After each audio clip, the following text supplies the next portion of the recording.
Welcome to the RotoWire Prospect Podcast. I'm your host, James Anderson. Got a great show for you tonight. Joined by Owen Hurd of Scout the Stat Line.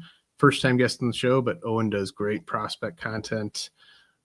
So good follow on your social media platforms and etc. And definitely worth supporting Scout the Stat Line. But Owen, we're talking tonight because you and I are both in this great tool shed mock that our friend Eric Cross put together. We got 15 prospect / dynasty experts, a lot of familiar names, familiar faces in this one. So we're going to talk a lot about just kind of the results of this tool shed mock. I think it's just been a very fun exercise, fun to see where these players have been going, and then we'll talk about our teams and maybe some picks that we thought were good values or some surprise picks, etc. But Owen, thanks for joining me tonight, man. How you doing? Yeah, absolutely. Thank you so much for having me, and looking forward to this one. Absolutely. Thanks for hopping on. And I thought it would be worth just kind of breaking down, how the first couple rounds shook out, and then you and I can get into some specifics, but I'm not going to list every single participant in the mock, but a lot of familiar faces. A lot of people have been on the show before. The first pick was Connor Griffin, then Kevin McGonigal, then Jesus Mate, then Chase Burns. I will say that Eric was very liberal with the players who were available in this one. So guys who were over 45 active days counted. So you got some guys like that. So Chase Burns was the fourth pick, then Sebastian Walcott, JJ Weatherholt, Leo DeVries. I took Samuel Basayo at 8, and I should say Owen's first pick was Mate at 3, then Max Clark, Nolan McLean, Walker Jenkins, Aiden Miller, Luis Pena, Colt Emerson, Edward Florentino round out the first round. This is, again, 15-team prospect mock. And the expected international free agents coming over from Asia were available for this one, but not the I don't think anyone from the international class that hasn't signed yet. But second round, Bryce Eldridge, Thomas White, Rainiel Rodriguez, Josue DePaula, Bubba Chandler, Sal Stewart, Travis Bazzana, Eduardo Quintero, Ethan Holiday, Josue Briseño, Zahir Hope, Carson Benji, Bryce Rainier, Caleb Bonnemer, and Trey Savage. So that was the first 30 picks. Owen went Jesus Mate, Bryce Rainier with his first 2 picks. I went Samuel Basayo, Eduardo Quintero with my first 2 picks. Owen, any major surprises for you from those top 30, or any just kind of initial thoughts? Yeah, so Nolan McLean was kind of an initial one that stood out to me. I don't hate the value, even in kind of at 10th overall, but he was a guy I was more kind of thinking would be kind of a round 2, especially compared to where some of those other kind of called up kind of breakout-ish arms have been going. Trey Savage, end of the second. I thought that was a value I liked a little bit more. So that one definitely stood out to me a little bit. I agree with you wholeheartedly on Holiday. He's probably someone who, if I'm picking an FYPDs in the back end of the top 10, I would look in that range, maybe that kind of 8 to 10 range. But I believe the first FYPD player off the board, that was one that kind of stood out to me a little bit as a surprise. And then also Sal Stewart at 2.6. I like the bat. I don't think anything sticks out to me as truly plus. I think he's more of a kind of solid all-round offensive contributor. Personally, not the type of profile I'm really looking at in round 2, but I would say those 3 were definitely some that stood out to me. Yeah, well, I'll react to some of that. So I think Nolan McLean at 10, he's my number 1 pitching prospect. And I actually just wrote up his outlook for 2026, and I came away even more impressed. I think I had him around 14, 15 overall on my end of season update. I think he's probably pushing more like top 12 now to me. But I do think, part of this too is I kind of look at, I'm doing redraft leagues at the same time, sort of. And, Nolan McLean, like to me, I think he's kind of like a viable SP3 in 15 team mixed leagues for 2026 with a chance to even be better than that. Workload, just not a complete non-issue with him. Like there's just no reason he can't handle 175 plus innings. So I think it's interesting. Like he's the type of guy to me that is always a value in these types of mock drafts.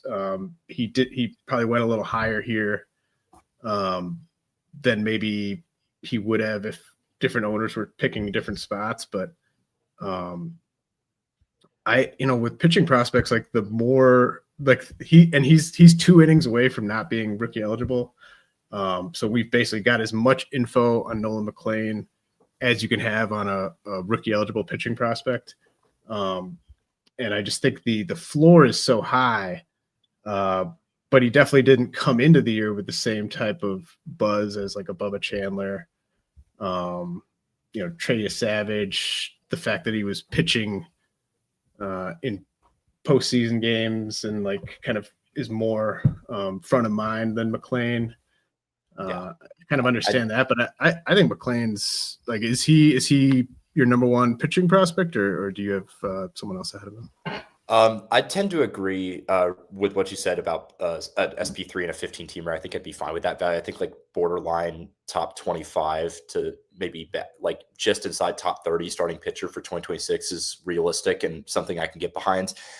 For me, something I should add, I'm pretty picky when it comes to pitchers in my top 10. I want like Chase Burns, for example, is a pitcher I've ranked top 10. Going back a little farther, Jaxon Joe, but kind of the true ace upside is something I'm kind of looking for in arms when I'm putting them in the top 10. Not that McLean isn't a great pitching prospect. I think long-term, you can be looking at kind of a high end too. I'm just not sure upside wise, he's kind of quite in, I would say my standard for kind of ranking a pitching prospect top 10. But I think definitely now I'll have my end of the season ranks out in the next week or so. Probably top 20 to top 25 is where I'd put him. So I think value wise, I think like value wise, it's okay. Just kind of one that kind of stood out for me, thinking as I would have expected him kind of mid to late second.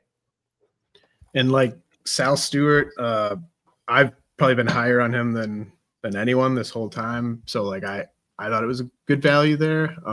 But I agree with you. Like he's just not the type of guy that's going to get a ton of buzz in this sort of just dynasty centric prospect, like pedigree centric type of exercise. But I mean, I think the floor with the bat is just so high. The home park, he's going to get the maximum amount of power that he could get to. So it's definitely like McLean and Stewart to me are as much about the floor as the ceiling, but I also think they're the types of guys whose high floor maybe kind of hides the fact that maybe the ceiling could be pretty decent. If not, like we're not talking about guys who are going to be like Nolan McLean's probably never going to be like a top 10 pitcher in fantasy. Sal Stewart's probably never going to be like a top 5 fantasy third baseman, but I think he could be a top 10 fantasy third baseman. I think McLean could be a top 20 fantasy SP. So it's sort of like how much upside do you want to chase versus the floor? Yeah. And then I don't know if you wanted to react to that with Stewart at all. Yeah, no, I think it's really interesting too, because when you get, 15 people well entrenched in the dynasty space, you're going to see a lot of different kind of draft philosophies. For me personally, I like to go kind of upside early on, stick to my ranks. That's kind of, it can be a boring approach, I guess, but I think I'm more looking for kind of the prospect value wise, and kind of middle to late rounds, I'll more kind of take my shots, go for those kind of high floor guys that might slip a little bit. But I'm definitely chasing upside early, and I don't have anything against kind of going for the floor early. I think Stewart and McLean amongst hitting and pitching prospects are probably amongst the safer side in terms of, like at worst what you're getting from them. I think just for me in those kind of top 2 rounds, a high floor, whether that being kind of a mid-rotation starter or kind of a lineup regular, maybe a couple time all-star, not, a superstar. For me, that's just kind of not the upside I'm looking for there. But I do think it's interesting just kind of seeing this kind of wide mix of kind of profiles that you have in those first few rounds. And I think, like I'm sure like Jesse Roach took McLean, took Sal Stewart. I bet if Jesse was here, he would say, like, I wanted a higher upside like hitter in that first round, but to me there was kind of a drop off after X play or whatever. And I'm sure he'd be like, well, like who's the high upside hitter that I'm supposed to take over Sal Stewart, who like has that type of clear upside, isn't 2+ years away, but it's kind of a tough spot there because I think there might be like some teardrops in there. I'd agree. And then for me, like some surprises, like you mentioned, like in the doc, I thought Ethan Holiday was just a surprise because of like sort of how high he went. And I think the floor on Ethan Holiday to me is lower than the floor of any other player who went in the first 2 rounds. And he's not going to run. So then it's sort of like how high is the ceiling? Like obviously Coors is going to help him get the most out of his hit tool in theory, as long as like he gets there with a good enough hit tool in the first place. But I don't have enough information on Ethan Holiday. I don't have enough data on him to trust him enough to take him in the middle of the second round. And I also, Josue Briseño to me, just not a second round caliber prospect. Like I got Ralphie Velasquez in the 5th round. I think they're basically the same guy. So that one was surprising to me too. But why don't we get to some sort of best value options here? Okay. Was there a specific pick or two in the first couple rounds that stood out as a huge value to you? I think one that definitely stood out to me a bit, and he was someone that I honestly had thought about taking, Ryan Sloan at the end of the 3rd. I was thinking about him when I took Seth Hernandez. That was a value I really liked. Andrew Painter at 310, I also thought was a really good value. I think there's kind of some post-hype sleeper appeal there. Getting into kind of the early 4th, there are definitely some values I liked there. Roki Sasaki, I would have taken the shot there, even though I kind of dislike his fastball. And now that he's been so great out of the bullpen, it kind of does raise that question of what are we getting from him in 2026? Is it as a starter, as a reliever? I did really like Eric getting Michael Arroyo, sniped me there, by the way. And 412, that was a value I liked a lot. And this is getting a little bit deeper, but there are a lot that I liked in the 5th as well. Really liked Mike Sirota there at 5.4. Jarlin Susanna at the beginning of the 5th. I think that's kind of, upside that I would consider in the top 3 to 4 rounds. And then, another one I really liked was Jeff Pontus at the end of the 5th with Chase DeLauder. I think that's, there's not really a hole in his profile from a talent perspective. It's just kind of the health. And at the end of the 5th, you're looking 75 picks in. I think I would take that shot. So those were some that I liked in those kind of first few rounds. Nice. Yeah. I thought Bryce Eldridge lasting to, like, Jeff was at the 15 spot, so he had picks 15 and 16. He took Eldridge 16, but essentially he lasted to pick 15. To me, he's an easy top 10 prospect right now for Dynasty. I think Eldridge is UT only to start the year, which is something to keep in mind while you're building your redraft rosters. Just kind of, you have to have the UT spot open if you want to use him early in the year. And I would suggest only drafting him if you've only drafted 1 first baseman prior. Like I had to pass on him in a draft because I'd already drafted 2 first basemen in the first 12 rounds or so. But like Eldridge, his power potential is just really kind of insane. And he's still so young. I think looking at kind of the context for, getting a late start to the year, he was getting pushed so aggressively, but he just never really seemed to be kind of overwhelmed by it. And, I'm not expecting a sky high batting average, but I think in his prime, Eldridge will have very high on base percentages and will be one of the premier power bats in the league. So that to me, that might be just a case of a guy, like a tiny bit of shine coming off after someone debuts in the big leagues. But like going after like Walker Jenkins, Luis Pena, like I don't really see the case necessarily. But I don't know. Do you have any thoughts on Eldridge at all there? Yeah, I mean, I think to me it kind of sticks out at around fair value. Personally, though, the kind of power carrying profiles are ones I like to wait a little later on in drafts. I think you can look at a couple of Clegg's picks in 11 and 12 with Chase Harlan and Justin Gonzalez is a good example of those kind of 70 power, kind of bet on the hit tool type of profiles that you can get better value on. Not a knock against Eldridge, super young for the level.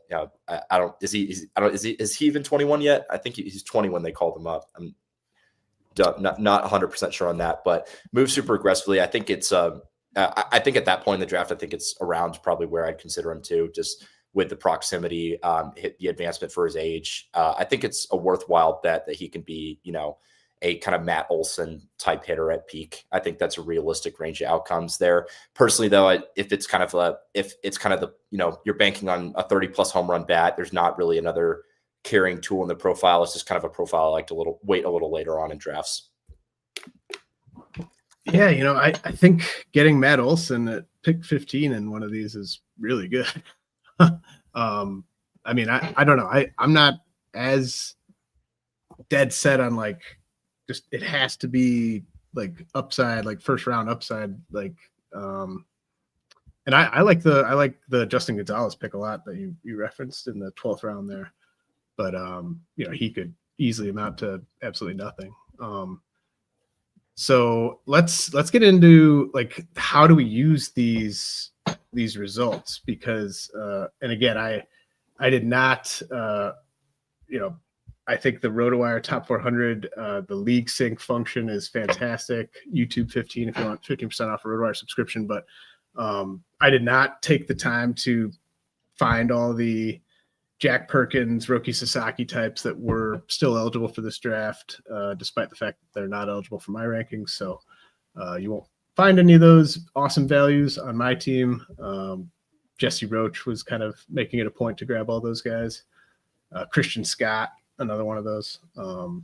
Troy Melton of the Tigers, Mick Abel, a few guys who have lost their official prospect status, but were still eligible for this thing. So like one thing that I thought of when we were doing this, and I was kind of sharing it with the RotoWire Discord, is like I think it's a great way to sort of look at if you're doing one of your first year player drafts where you're not allowed to pick up the Edward Florentinos or whoever, Radio Rodriguez in season. I know there's a decent amount of those leagues out there where those guys are part of the FYPD draft. I think it's a good way to sort of see which of those types of guys you have to really reach for, and which of those guys you can kind of wait and then prioritize the FYPD guys. I don't know. What do you think about sort of like how you use a draft like this? Yeah, I agree with you there. I think it can tell a lot about kind of FYPDs, and I think it can also tell about a lot of guys who the industry might be down on a little bit. Maybe some prospects that have kind of lost a bit of shine, some good kind of buy opportunities. I think with a lot of the kind of later round picks, you can kind of find, okay, oh, wow, these guys are really going way down here. Like this is kind of how I felt when I got Nathan Flewelling in round 24. I think like profile wise, like he's very similar to Alfredo Duno. I think he's much better value in the 24th than Duno in the 6th. So I think you can find a lot of potential buy opportunities with a draft like this. Is what guys kind of, okay, looking at some of these higher up guys, are there kind of some similarities, whether it be in the profile or among pitchers? Does the stuff have some similar traits? I think you can find a lot of good buy opportunities. And also on the flip side of that, some sell opportunities is, okay, I picked up this guy off waivers, but now he's a, top 3 to 4 prospect mock pick. Would it be worth looking in to kind of sell this guy, capitalize on the value, see what MLB piece I can get in return. So I think those 3 things definitely you can find a lot of value of in this mock. Yeah, a real deep cut, but I did really like that Nathan Flewelling pick of yours in the 24th round. I wasn't like about to take him or anything, but I just really kind of grown pretty fond of him since the last couple of months of the year. One thing that I've always noticed with these things, and it held extremely true in this, is in these mocks, I just don't think people want to take pitchers and catchers as much as they would in a startup draft with money on the line. It's just not as fun to take Harry Ford or like Cooper Ingle or Joe Mack as it is to take Toolsy outfielder who's 18 and hasn't failed yet, or even a DSL position player who hasn't had any stateside success yet, but who hasn't displayed any obvious flaws yet. So like the catchers just fell like a rock in this thing. I thought starting pitchers, like the only starting pitchers who were going anywhere high at all were either close to the majors guys with like SP2, SP3 upside, or just guys that you could really just dream on SP1 upside with. Like anyone who was sort of more of a mid-rotation type of fantasy starter just fell, I think, much further than they would if there was cash on the line. Do you think that that's true in the case of the catchers and starting pitchers?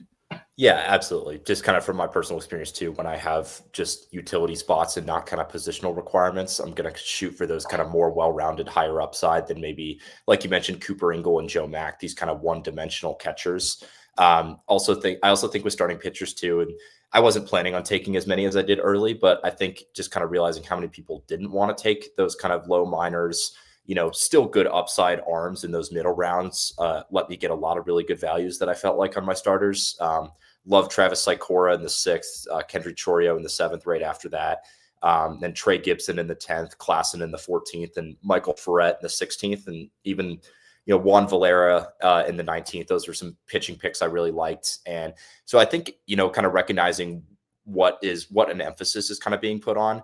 And, I definitely didn't plan to take as many pitchers as I did in kind of the first half, but also recognizing just value when it's there. And it's like, okay, well, I have this guy as a borderline top 100 prospect. We're now getting to, past pick 200 into the 250s.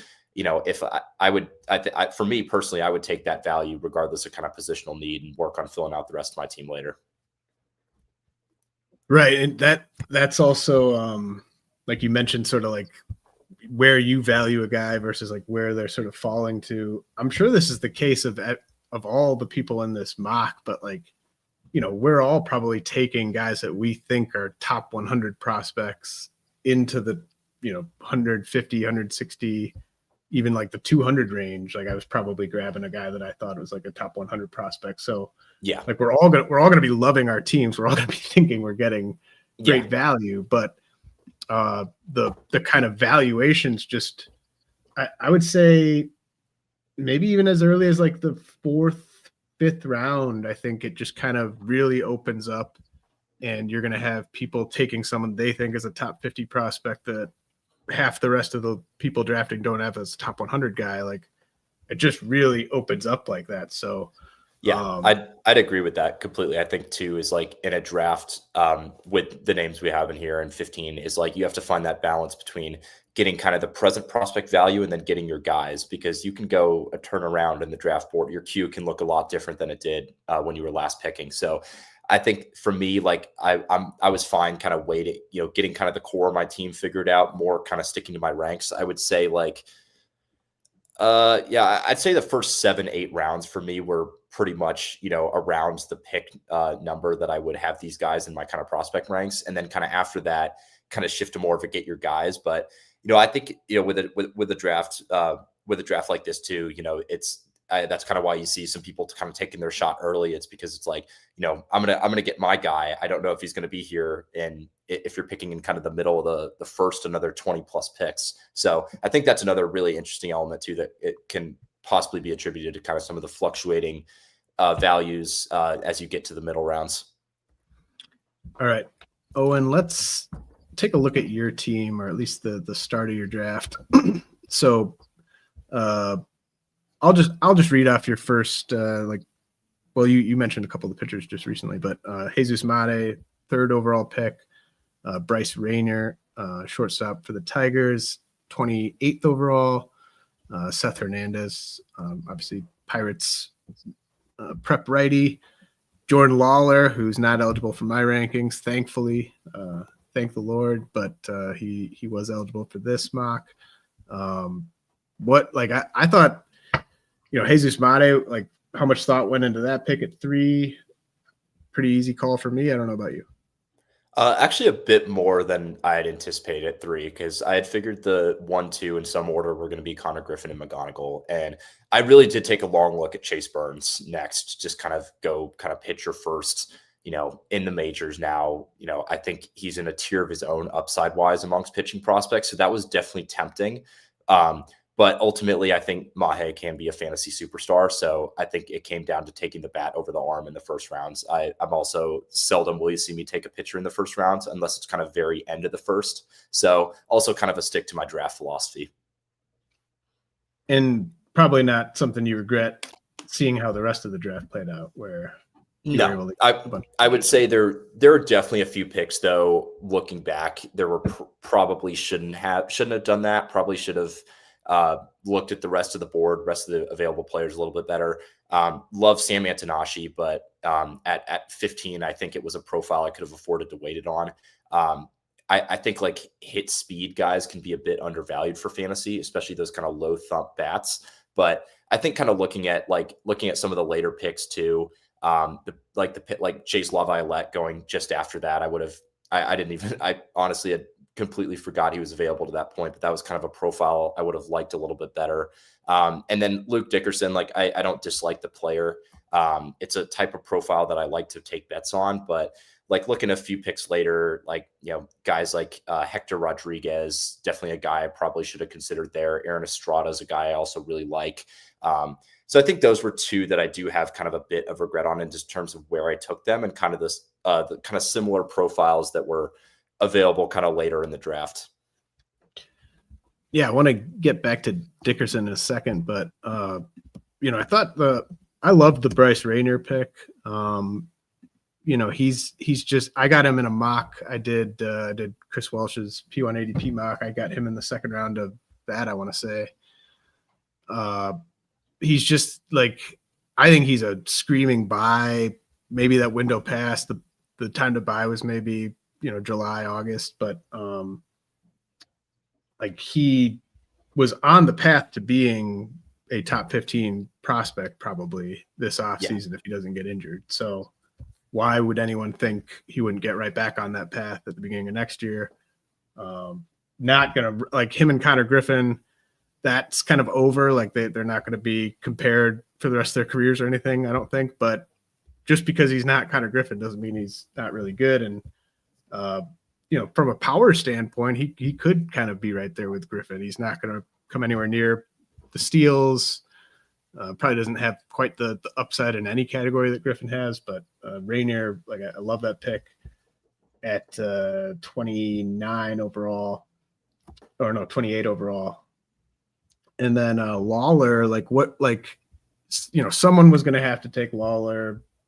I think, as I said, I did not consider anyone who wasn't on my top 400, but how do you feel about the bat? How do you feel about the playing time for 2026 with Jordan Lawlar?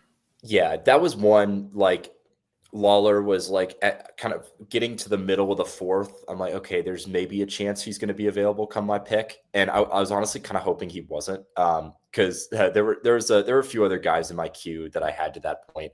But I think at that point in the draft, he's still just 22 years old, for a former top 20 to top 15 prospect, depending on the publication, has a real impact to be a really good blend of power, hit, and speed for fantasy. I think that's at the point in the draft where, I'll take a shot at the upside, and I'll kind of take the risk that maybe the playing time isn't quite there initially. Maybe there's going to be some struggles. He's had some injuries lately too, but I think talent, that was kind of a bet on the talent, and, one that I don't really have a ton of regret at that point in the draft. I think I much rather would have had him. I would much rather have him in the 4th where I got him than I think Marcelo Mayer in the 6th or 7th. So I think looking at kind of where some of those other post-hype debut in the MLB haven't quite graduated hitters went, I think I like the value I got on Lawlar a bit better than some of the other ones. Yeah, I mentioned how Rayner and Griffin may not be compared for the next 10 years. I still compare Lawlar and Mayer, so that makes sense that you would bring him up. And it's with Lawlar, it's just chasing breaking balls. Like that's his just big bugaboo. If he could just get the chase under control, there's a lot of tools to work with there, and there's kind of a red carpet there for him in terms of a playing time outlook. But he has to put it all together. He's not just going to be gifted playing time through endless struggles. I thought I love that Grant Taylor pick there in the 9th round. Again, not eligible for my ranking, so I didn't consider him, but I did draft Grant Taylor as like my maybe 3rd or 4th reliever in my first league for 2026. So I think he's the best bet to lead the White Sox in saves next year. But I want to ask about the Dickerson pick, just because I just don't really value him in this range. Partly, basically just because of the results he put up this past year. He was perfectly fine for the level, like from an age standpoint, a little unlucky on balls in play, but like what kind of upside do you see with Dickerson like 2-3 years from now? I know you mentioned it's the type of profile you like to bet on. Yeah, so I think like I really like kind of the caliber athlete that he is. I think the wrist injury played a bit of a part in kind of the surface stats. Last couple months, it was looking a lot better than kind of the start of the season, middle of the season for him. So I think he can be, and admittedly, like this isn't upside to drool over, but I think he can be a 2020 guy with a solid average, solid OBP. Maybe not kind of that spectacular superstar that headlines your lineup, but I think somebody who can be a pretty well-rounded player for fantasy in the middle of a lineup. I think like I'm not saying he's a better prospect than Tyson Lewis, but with kind of a 4-round difference, I think it was kind of value that maybe could have gotten him around later, but I think it was value that I didn't necessarily dislike at that point in the draft. I do think kind of my one gripe with kind of taking him there was, also just kind of some of the guys a little later that I do like a good bit, probably closer to top 100. Demetrio Crisantes was a guy that I was thinking could make it back around to me, didn't end up making it back around. So probably one of the picks that I do kind of have some regret about, but I don't think like, I think in terms of like a 90th percentile outcome, he could still return his value on where I took him. Nice. Well, yeah, I am glad you kind of broke it down, because I love just kind of hearing people make a case for someone I'm lower on, and just kind of I'm not bouncing ideas off people all day long, so it's good to kind of get a second set of eyes on that type of thing.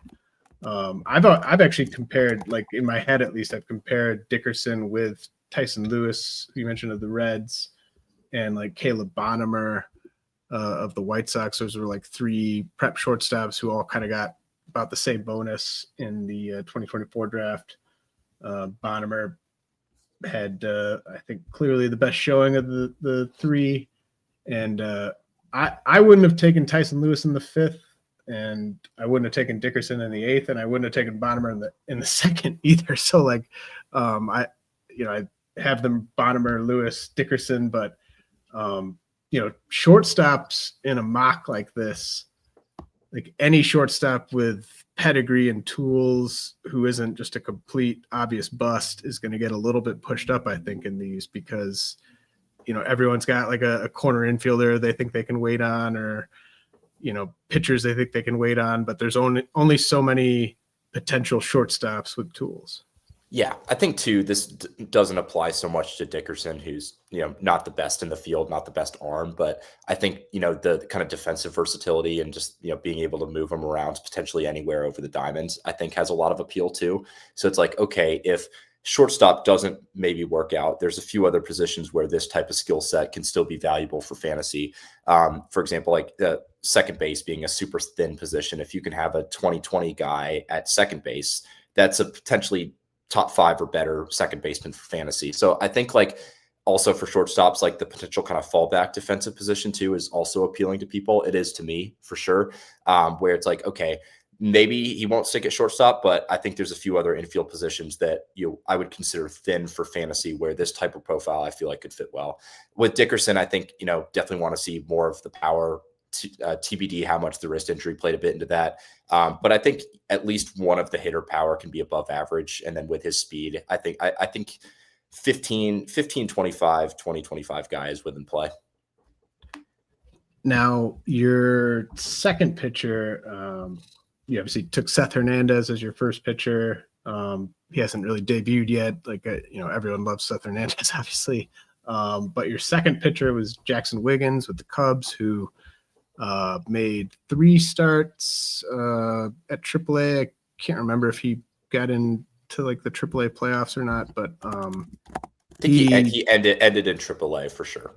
Yes, he had 3 official regular season starts at AAA for Jaxon Wiggins. After doing 10 starts at AA and 6 appearances, 26 innings at high to open the year.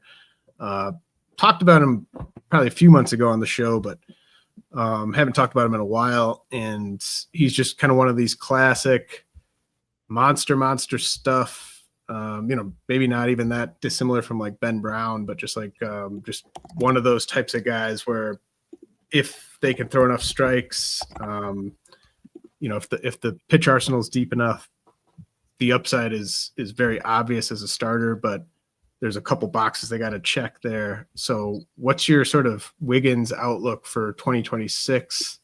Like how long do you think he needs at AAA? How confident are you in the rest of the profile beyond like the fastball coming together? Yeah, so you may have noticed this, but I definitely have a type when it comes to pitchers. I like kind of tall pitchers with good stuff that either could grow into their frame or have a starter's frame. I feel like that's a trend that kind of follows a lot of my pitchers: Travis Lycora, Seth Hernandez, Landon Harmon a little later, especially in the early rounds with Jaxon Wiggins and Grant Taylor. So I also like kind of, I want a plus fastball because I think that's the easier pitch to build off of with the rest of the arsenal. So a lot of my drafted pitchers have really good fastballs. It's also something I really look for. As for timeline, I don't think he's somebody that they should rush and that they should put him in kind of the MLB rotation opening day.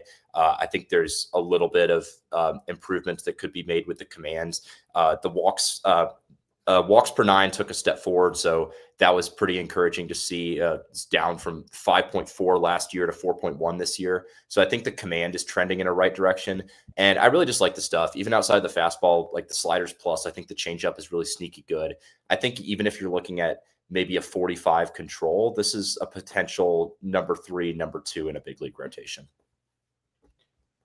And Trey Gibson, 10th round Orioles, was just on an absolute roll at AA, and he might have even been pushing into some top 75-ish ranges to close the year if he had a little bit better showing at AAA, but was pretty unlucky there. Had a 404 BABIP, and he used to be just this ground ball monster, still getting ground balls close to 50% of the time, but that fell off a little bit this past year in favor of strikeouts in some cases. But what do you think about Gibson with the Orioles and how much more time he might need at AAA? Yeah, so the first thing I'll point out too with AAA, I think a lot of people get caught up or a little hesitant with an ERA near 8 in AAA, but he had a 17.3 home run to fly ball ratio. So I think that's definitely a bit.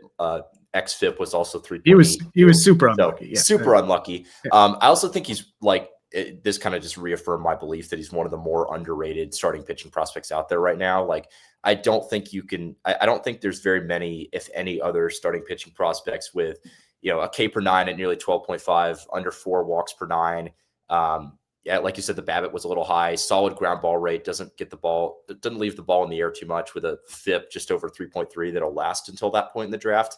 So he'll probably be a top 100 prospect for me as I kind of finalize my end of the year rankings. And overall, I think there's definitely a starters mix there. The fastball, curveball, slider, cutter, all I think are above average at worst.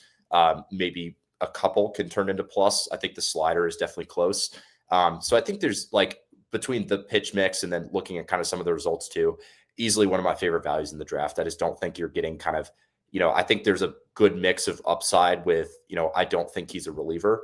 There's some people, the delivery is, people have some questions about that, but I think just looking at the pitch mix and looking at kind of how he's been so far in the minor leagues, especially under the hood, there's a lot I like here. And, I think at that point in the draft, I was very shocked that he got to that point. Yeah, and just for those kind of following along for 2026, like draft and hold types of leagues and stuff, it's pretty much Gibson. Gibson is the option in the minors for this team.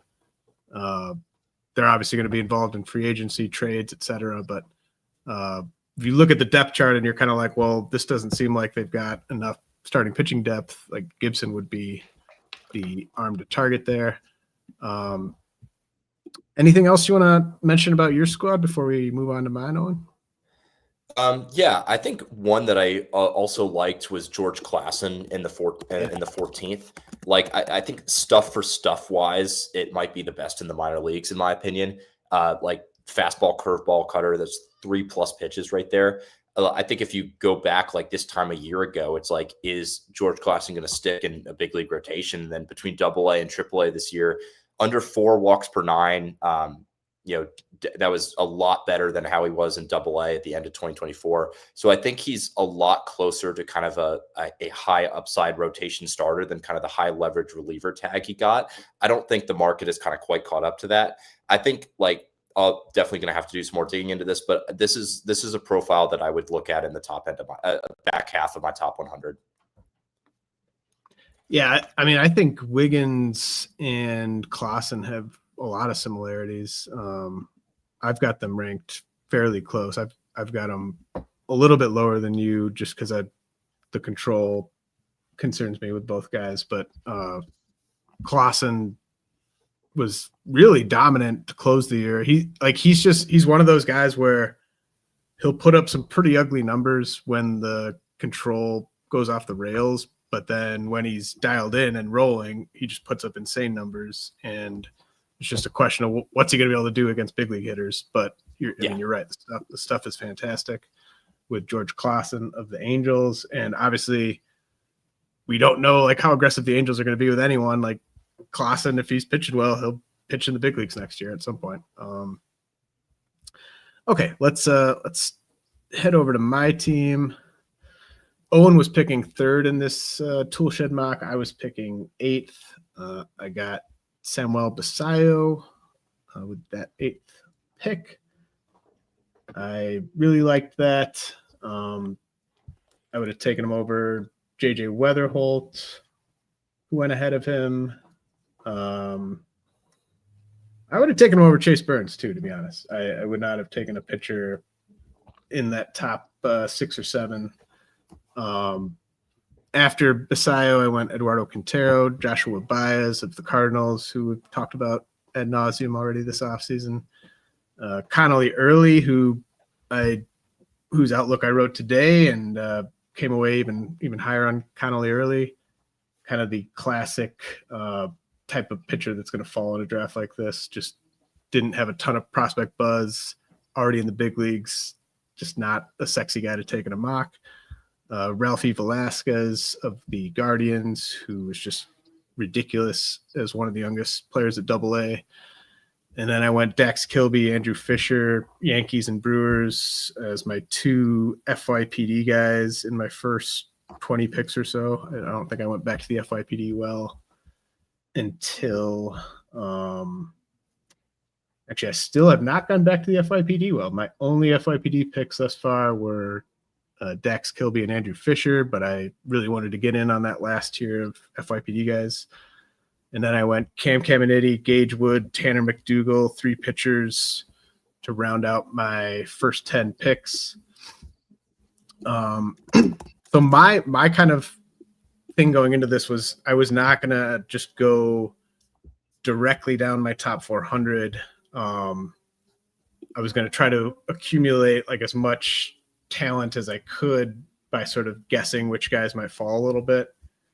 And so like I basically was trying to take position players until I ran out of position players that I really loved. And then I was just going to take all the pitching that was left over. So that was kind of my approach with the first 10 picks or so. As I mentioned, I thought the catchers were just being absolutely scorned by the drafters in this room. I got Harry Ford in the 13th round. I got Cooper Ingle in the 17th round. I think they're both pretty easily top 100 dynasty prospects in 2 catcher leagues. I think they're both guys that should be drafted in 2026 draft and hold leagues. Already had Samuel Basallo, obviously, and I waited multiple rounds on Harry Ford before taking him, and same thing with Ingle. I actually think Ingle has like kind of Drake Baldwin light potential, where like the hit tool is just so good, the swing decisions are so good. He can do damage on enough mistakes to be a pretty solid fantasy catcher.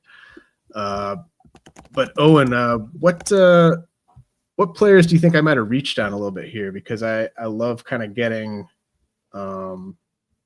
little opposite opinion where it's merited. Well, I'll start off with the picks I like, because I don't want you to feel like I'm scorning you right off the bat, because there's a few I do want to get into a little bit on that side. But I agree with you on Samuel Basallo. This isn't the most popular take, but I'd take him over the 3 hitters that went above him: Walcott, Weatherholt, and DeVries. For me, like I can overlook kind of defensive questions if the bat is that good, and I do think with Basallo the bat is that good. So that was a pick I really liked, kind of just in my great start from that spot. I also liked Quintero, who you followed up with there. Joshua Baez, I probably could have seen him going maybe a round later, but big breakout this year. I definitely feel like he's someone who hasn't kind of quite gotten the attention of some of the other breakout prospects this year. I'm not the biggest Harry Ford or Cooper Ingle guy, but at the values you got them at, I passed on them a couple times. I think both are really good values at that point in the draft. Getting into the pitchers, I really liked Cam Caminiti in round 8. I think stuff wise, I could probably see him as a round 6 or 7 pick. So I think got a little bit of a slip there.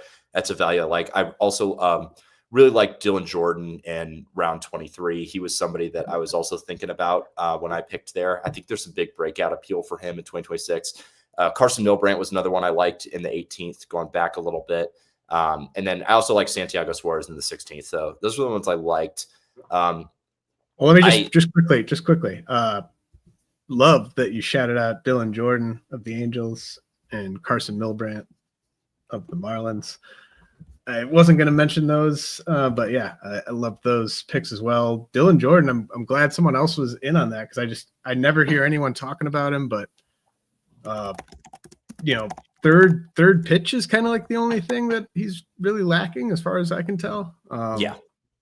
Really good at, like, he got better as the year went on. He was great in the complex league, and then was great at single A. And like, I think the Angels probably get him up to at least double A this year as a 20-year-old. So, and then Milbrandt, another guy who got better as the year went on, saw him just absolutely shut down the high A Wisconsin lineup at the game I went to.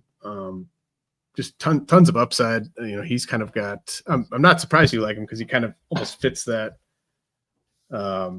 Wiggins, Klassen-y sort of mold, just a tier or 2 below that. But go ahead. Still a little disappointed you took him before I got a chance to, but I think Milbrandt is kind of a classic example of like why you have to go off a lot more than kind of just rankings and kind of dive a little deeper into the profiles. Like when I'm looking at Milbrandt, I have some questions about the size. I have some questions about the control with kind of those smaller pitchers. It's like, are they going to be able to handle 170, 180 innings? So that's kind of why I tend to look for kind of more these kind of physical, bigger pitchers. that I can have a bit more confidence in that end. But, I'm looking at a guy who could potentially have, 3+ pitches. And I think, at that point in the draft, I can overlook kind of whatever quips I might have. So that was a pick I really liked. Although we talked about him. You talked about him a little earlier, but I'm still a little bit wowed by Connelly early, just outside the first 50 picks overall. And I'd love to hear your take on this, but I don't think upside wise and profile wise, there's a significant gap between him and Thomas Harrington, who I got in the 25th. Wow. Wow. I'm sorry. I didn't mean to score you that bad. No, I'm just, I obviously disagree quite strongly. He's just, he checks just a ton of boxes for me. Is it what do you not like about Connelly early? Is it just the fastball velocity? So I'll preface this. I'm actually a Red Sox fan before anyone accuses me of having some kind of Red Sox bias. But overall, I think control wise, Harrington is better. I also think stuff wise, he's better. I think both you're looking at, a lack of a plus pitch, 2 potentially above average offerings. And, I think more pitchers that are going to thrive on soft contact rather than Ks. And so I think when I'm looking at like a 21 round difference, I don't see it, definitely you could definitely put an emphasis on proximity, and that, early has kind of shown he's found some success at the big league level. Harrington hasn't, but I think early is someone, he'll probably be in the back end of my top 100, but I think just and goes back to what I was saying earlier about just kind of looking for more of that kind of number 1, number 2 upside in early arms. I just think he upside wise and, realistic MLB projection wise, he's in a different tier than a lot of the other arms kind of taken in that area. Looking at kind of the, the Robbie Snellings, even Liam Doyle, who went after that, Gage Jump, Jarlin Susana, Jaxon Wiggins. I think that's 4. Could probably find a few more that I would take over him. Yeah, I definitely respect it, especially since you're a Red Sox fan and we're watching him and stuff. But he's my kind of pitcher, honestly. I love pitchers like early. Love the ground ball rate. Love the depth of arsenal. Love that he's got a distinct way of going after lefties and righties. Love that he doesn't really have any injury history due to the fact that he was kind of late growing into this low to mid 90s velocity. Just love the poise he showed against big league hitters. You reference Harrington. Harrington looked terrified against big league hitters when I watched him. I can agree with that. So yeah, I'm a big fan, and I like proximity. I don't really chase upside with pitching prospects as much as I chase proximity, like a combination of proximity and upside, because there's just so much that can go wrong between when a guy's at high A and when they get to the majors, or when a guy's at low A when they get to the majors. I just kind of expect something to go wrong with those pitchers. I've got Kendry Churio ranked in my top 100. I love the pick in the 7th round, but Seth Hernandez, I kind of expect something to go wrong with those guys before they get to the point that Early's even at. So, I really love proximity, and I love the fact that he's going to be in the big league rotation, or at least go into spring training as a probable, or at least a guy competing to be in the big league rotation. That might not have been the case, back in July, August, but I just think he did enough to kind of be someone that contenders and rebuilders can both value pretty highly. Yeah, definitely.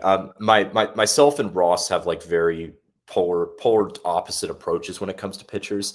For me, I've kind of realized that, regardless of kind of whatever pitching prospect you draft at whatever point in the draft, if they haven't had Tommy John, they're probably going to get it at some point in their development. So I think I'm usually kind of willing to accept that risk if kind of the upside is there. I think with a pitcher like Early, definitely impressive, as you mentioned. I think he does have kind of, I think he would have to fall off a cliff in spring training to kind of lose a rotation spot going into the rotation next year. But I just think like looking at his stuff, and I did watch him quite a bit in the minors. It's like I just don't see a guy like if you look at his Savant page from his debut, it's ridiculous. Like 36.7 K rate, 4.4 barrel rate, like 36.7 chase rate, whiff rate near 34%. Like I just think that like I think a great outcome for early would be a number 3. I just don't think he has the plus offering to quite get any higher than that, in my opinion. And so I think like looking at the stuff, looking at the control, looking at kind of the ground ball over strikeouts approach, I do think like I would much rather kind of wait until the middle to late rounds to kind of go against kind of a pitcher archetype that I more look to target, that being kind of bigger starters with good stuff. Well, we agree to disagree on early, but it's probably more of a philosophy than anything else. I think it's great to kind of hear, like, I love hearing like kind of the, for me, I've seen the, I think I want, when I'm looking at pitching prospects, I want stuff that's like, okay, this can get big league hitters out. And you don't see that from him? No, well, to an extent, but I want to look at, like, I've seen the, the Colby Allards of the world and all these pitchers who are kind of touted with, okay, but the command is so good, or these kind of undersized starters who just weren't able to kind of handle starters workloads. And those are kind of some of my concerns with early, especially with a lefty. I put a lot of emphasis on like a high octane stuff lefty. Early's not necessarily a profile I dislike. Like I said, probably going to be in the back end of my top 100. I just think more an arm that, even with kind of how good his pro debut was, one that I think could have gone a couple rounds later. All right. Who else did I reach on? I'm not the biggest Austin Overn fan, but in the 20th, I think like value wise, it's get your guys at that point in the draft for me. I'm trying to look through this here. Anything you don't like about Overn specifically? I just don't have I don't have a ton of confidence in the hit tool. That's, I think the one thing is like, I would rather, if I'm looking at kind of a prospect in the low minors, I'd rather bank on the power developing than developing the hit tool. I also really like the kind of Tony Blanco pick, just ridiculous power. I think in the 22nd, that's another one I really like. Honestly, I think early is really the only one that's like, wow, like caught me kind of totally off guard. I do really like the rest of your picks. That's so funny. That's so interesting. Especially the fact that you're a Red Sox fan too. Like the early pick was one of my favorite picks. Tony Blanco in the 22nd round. I mean, by the time you're in the 20s, like I took Hayden Alvarez in the 11th. I took Ty Johnson in the 12th, Harry Ford in the 13th, Ethan Pecco, who I think is a great 2026 redraft sleeper with the Astros in the 14th, Joey Oakey in the 15th, Santiago Suarez 16th, Cooper Ingle, Carson Milbrand, and then I went John Heel of Atlanta, Overn with the Orioles, Cameron Cawley of the Rangers, and then Tony Blanco.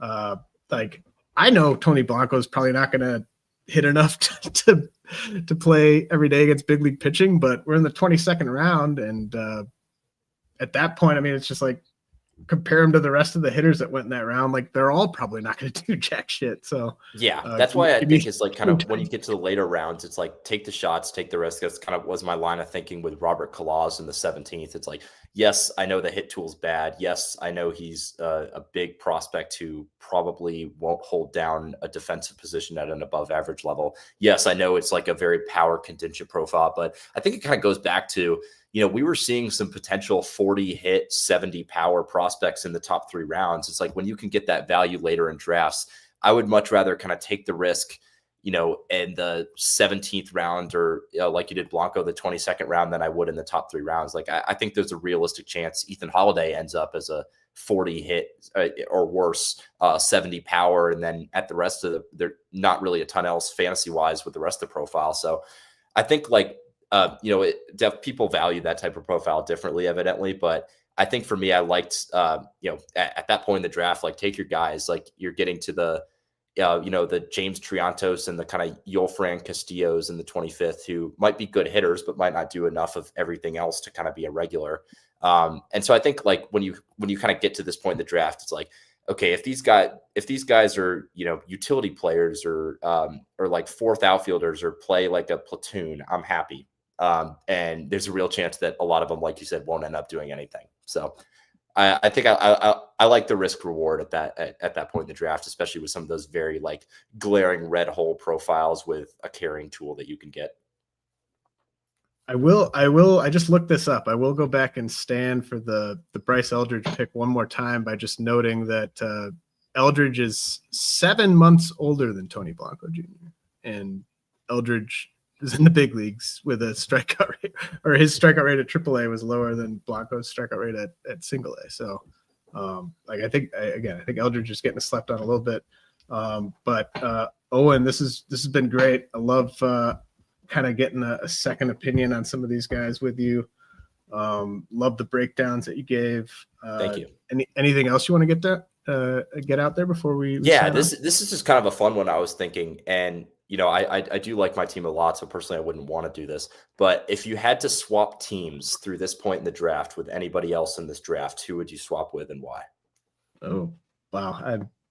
I gotta say, I'm definitely not prepared. Let me take a look here. We're late enough in the show that no one's going to complain if there's a little bit of a pause here. Yeah, I mean it's interesting because it's like every team has, it's like love those two picks, don't like that pick, love those two picks, let's see. Gosh. I might say Matt Eddy of Baseball America. He was on a lot of the guys I was on, and I think he has a similar approach to me with kind of valuing some proximity while also mixing in some upside. Matt Eddy started with Walker Jenkins, Bubba Chandler. I thought Bubba Chandler, at the time, I didn't think that was that big of a steal at 20. But so Bubba Chandler, here's a little fun fact. In Bubba Chandler's, so he obviously had like this big time blow up outing September 7th against the Brewers. He gave up 9 earned runs in 2 2/3 innings. But Bubba Chandler, excluding that start against the Brewers, had a 1.57 ERA, 0.59 WHIP, 28 strikeouts, and 1 walk in 28 2/3 innings across his other 6 big league starts. So, like 99 mile an hour fastball, 92 mile an hour changeup, 89 mile an hour slider. Like, I think Bubba Chandler at 20 is awesome. I love it. And I'm a big Jet Williams guy who Matt took in the 3rd. I think Cooper Pratt's one of the more underrated fantasy prospects out there. He got him in the 5th. Love Brody Hopkins. I've got Brody Hopkins as a top 50 prospect. Matt got Brody Hopkins in the 6th. Kane Kepley, AJ Ewing, Josh Hammond, Parker Messick, Mitch Voigt, Briggs McKenzie, Jonathan Santucci, lots of guys in there, like AJ Bilbao in the 20th round, who was like AJ Bilbao is going almost higher in the 20th round in redraft league. So I thought Matt Eddy did a great job. Yeah, I would go with the guy right behind him, Chris Clegg. I feel like we have similar approaches when it comes to kind of chasing upside in the first few rounds. Like, I really like his first few rounds of Aiden Miller, Josue DePaula, Cade Anderson, and Johnny Farmelo 1 through 4. I'm also a big Moises Ballesteros guy. Then kind of getting into some of the middle rounds, like I think he got a lot of those kind of high power kind of, good athletes in the middle rounds that I also like Juniker Kakaris in the 7th, Bo Davidson in the 8th, Hector Rodriguez in the 9th. Then I really love like the 10 through 13, Marco Dingus, Chase Harlan, Justin Gonzalez, and Billy Carlson, who I thought was really good value. I'm not even the biggest Billy Carlson guy. Don't have him on my top 100. I think there's a lot of work to do with the bat. But I think at that point in the draft, he was one of the better FYPD picks. And then I also like some of his late arms, like Bishop Letson, Charlie Soto in the 16th and the 15th and 18th, respectively. I think Jaxon Chorio in the 17th was another really good value. I would take the risk on Eric Batanti and Theron Lorenzo at the 19th and 21st. And then also kind of some of getting dipping into those established kind of MLB arms we talked about, like Jack Perkins in the 22nd.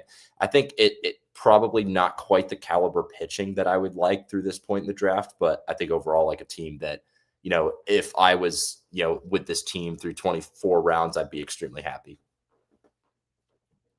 Yeah, I mean, I think Clegg's best pick, just in terms of value, was Jack Perkins in the 22nd. But again, I wasn't considering. Like, I would have taken Jack Perkins probably in the 6th. I'd been considering him. So yeah, great value there. You mentioned you love Ballesteros. I think he's just like, he's so good at hitting, but it's just so crowded that like do you think they would actually play him every day at DH?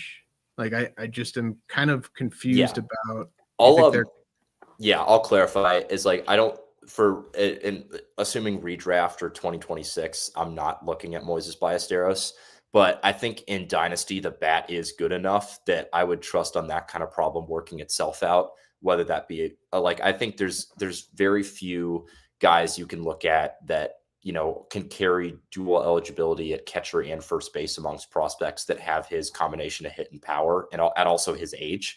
So I think it's just a profile that I really like, is these kind of young advanced hitters that can hit for both average, hit for power too, get on base, have shown they can do it against advanced competition. So I think it's like, like I said earlier, I can tend to kind of overlook kind of the playing time questions or the lineup fit questions. But I think kind of when the bat is as good as his is, it's a problem that can work itself out. So, but just so, like, do you think he even will be catcher eligible again? Because he's UT only right now. Like, they just didn't trust him behind the plate. Like, is he going to get that eligibility again? I do think so. Obviously, depending on the platform and what kind of the eligibility requirements are, but assuming the kind of 10 to 20. I do think that's very attainable. I think like in Mitzvah's bat, like his defensive progress has kind of become a bit overlooked, still below average back there. But I think it defensively, like if we were talking about this a year ago, it's like, this is kind of a DH only prospect. Now I do think there's a chance he can get the reps behind catcher, depending on the platform, to get eligibility there. Also think the bat will play well plays at first base. So he's definitely someone where, defensively, when I'm building kind of fantasy teams, probably not a guy that I'm looking to draft at as a starter. But, if it's deep enough and, he is somebody where I would maybe take that risk in a deeper league in kind of the later rounds for maybe a final bench spot. Yeah, I'm glad we talked about, like, I've wanted to, like, if I had any confidence he was going to gain catcher eligibility in season in 2026, I would think he's like one of these steals of these early drafts. Like, this is more like long-term focused. So not 2026 at all. I know. I wanted to, like, I don't have Ballesteros in dynasty leagues, but I'm going to be doing a lot of redraft leagues where I'm going to be looking for a third catcher or whatever. And like Ballesteros is going to be staring at me, and like Ben Rice added catcher eligibility this year. Like I didn't see that coming at all. So, I think there's a chance, and I'm with you on the bat. Like the more you kind of look at just the type of hitter he is, it's very, like, he should be playing every day in somebody's lineup. It's just how do we get him to that situation? Yeah, I think it's great you brought up Rice too, because I think it just kind of shows like Rice defensively, since he's coming up as catcher to now kind of at the pro level, like he's improved a lot. I think we look at kind of these upper minors prospects sometimes kind of finished products, when really, I don't think Ballesteros will even be average defensively behind the dish, but I do think some people can kind of overlook the fact that, there are clubs that have had a lot of success at the pro level, kind of developing these kind of good bat catchers, questionable defensively to kind of serviceable behind the dish. Brewers have done really well at this. So I do, and I 100% agree. Like the chase rate is a little bit high. That's probably the one gripe I have with the offensive profile. But I think with everything else, just his ability to make contact both in and out of the zone, the EVs. I think the bat will work its way into the lineup. Also, just kind of seeing what some teams have done. Not saying that defense isn't important and can't aid playing time for fantasy, but I do think that there kind of has become, albeit a little limited, but an emphasis on kind of if the bat is good enough, we can kind of overlook some of the defensive questions or the defensive fits. Well, Owen, this has been a lot of fun. You want to let people know where they can follow your work? Yeah, absolutely. Thank you again for having me. This is a great episode. It's always great to talk mock drafts and get some differing perspectives. You can find me on X. It's at Owen_FBB. I'll have my off-season top 100 coming out soon, and probably start gearing up towards next fantasy season and some breakout prospects and positional rankings in the next few weeks or so. So give me a follow there. Awesome, man. Well, very well done for first time appearance on the show. Thanks so much for joining me. And we still got another, 9 rounds in this thing. So get back to stocking up that queue and have a good rest of your offseason, man. Yeah, I appreciate it. You as well. Not going to say his name